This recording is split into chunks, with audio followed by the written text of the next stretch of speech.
Joe Biden has a Michigan problem. The devastation in Gaza is unforgivable.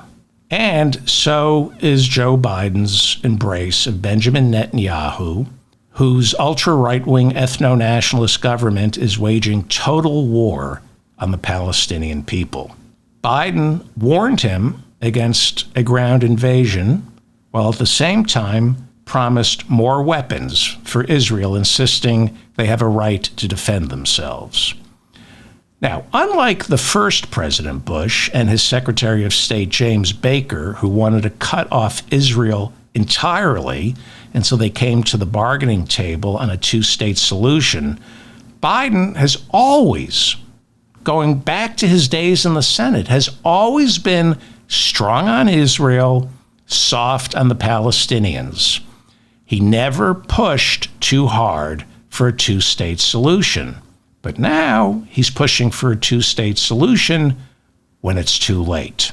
Benjamin Netanyahu announced last month what we all knew about this pig, that Benjamin Netanyahu said that as long as he's Israel's prime minister, there will never be a sovereign nation for the Palestinians. He finally said it out loud for the world to hear. He said, sovereignty for the Palestinians is out of the question as long as I'm prime minister. Well, Biden responded by imposing economic sanctions on Israeli settlers inside the West Bank for their acts of terror against the Palestinian people. Netanyahu's asymmetrical response to October 7th has been unprecedented in Israeli history. Now, whether you agree with Netanyahu or you agree with most of the world community, which is calling his response to October 7th, they're calling it ethnic cleansing, you can disagree, but one thing is certain, and that is if Joe Biden loses in November, it will be because of Gaza. Biden doesn't win without young voters who are less concerned about Trump and more concerned about the plight of the Palestinians and, of course, climate change. Young people don't frighten easily. They know Trump is bad, but he doesn't scare them the same way he scares their parents. Young people also don't think Biden should be rewarded for sticking with Netanyahu. Now, I'm not talking morality or ethics. I'm talking politics. But it's important to remember politics is the manifestation of morality and ethics. Politics is how we as a people define our ethics and our morality.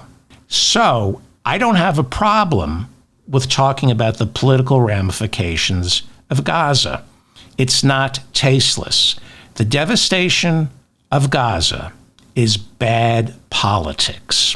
Michigan has a large Arab American population who voted for Biden in 2020 because Donald Trump is an inveterate Islamophobe who wants to ban Arabs and Muslims from entering this country. But now there is a general sense that there is nothing Biden could ever do to win back the Arab American community because of Gaza.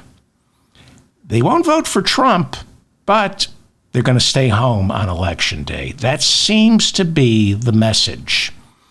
Now, more than 2% of Michigan's population is Arab American.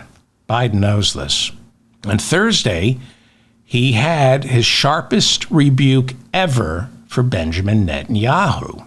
Biden said, quote, "The conduct of the response in Gaza has been over the top." He went on to say, "I'm pushing very hard now to deal with this hostage ceasefire. I've been working tirelessly on this deal because I think if we can get the initial delay, I think we would be able to extend that so that we could increase the prospect that this fighting in Gaza changes. we can increase the prospect that this fighting in Gaza changes. He didn't say stops. He says the fighting changes. How Netanyahu wages war. He didn't say the fighting in Gaza stops. He says the fighting in Gaza changes. You know, for an 80-year-old who's being called senile by that special counsel in the classified materials investigation, Biden is pretty adept at parsing words. Now, again, why is he issuing this stern rebuke of Benjamin Netanyahu? Politics. I know it's tasteless to discuss the politics surrounding the situation, the devastation in Gaza. But I hate to break it to you. Everything is politics. The only solution is politics. In Gaza, in the West Bank, in Israel, and here in America, the only solution is politics. Eventually, Hamas has to present itself as a political party, the same way the PLO created Fatah and became a political party. Everything is politics.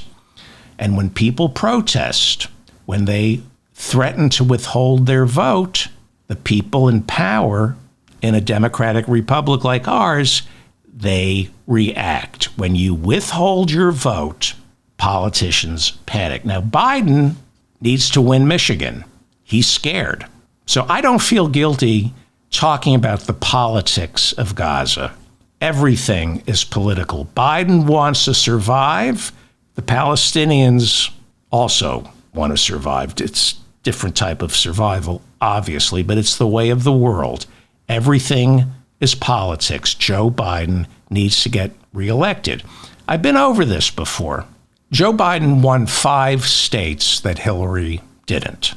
So the electoral map is pretty easy for him. There are 3 states Biden needs to win, and then he gets to 270.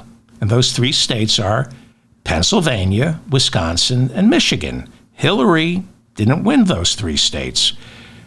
Now, Pennsylvania is a lock. Michigan should have been a lock for Joe Biden, but now it's no longer a lock because of the situation in Gaza. The 3rd state, Wisconsin, was always iffiest of those 3 states. And as I've pointed out, Biden can lose Wisconsin, but he has to then win either Arizona or Georgia. Those are the other 2 states he won that Hillary didn't. So if he loses Wisconsin, he's got to pick up Arizona or Georgia. Now, the problem for Joe Biden, Arizona per capita has one of the largest Arab American populations in the country. So Arizona is no longer a lock. And that leaves him with Georgia, which floats blue in a sea of red. So who knows how Georgia goes this year? The fact is Biden needs Michigan and he needs Arizona, and that means he needs the Arab American vote. Biden dispatched Deputy National Security Advisor John Feiner and Samantha Power, chief of the U.S. Agency for International Development. He dispatched them to Michigan on Thursday to meet with members of the Arab American community because he's leaking support. Dearborn has Michigan's highest concentration of Arab Americans. And Biden, his surrogates, met with the Democratic mayor of Dearborn. His name is Abdullah Hammoud. It is estimated that close to 30,000 Palestinians have been killed since war was declared.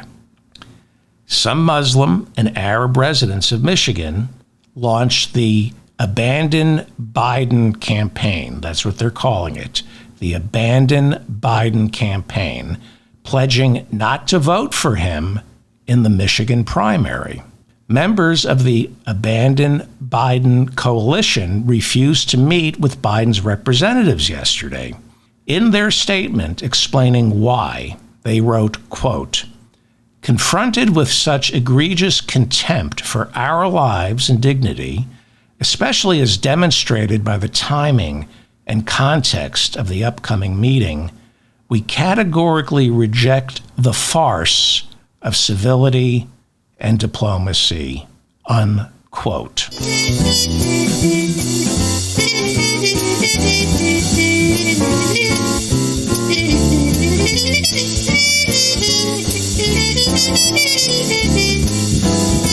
It's time right now for the David Feldman Show. So get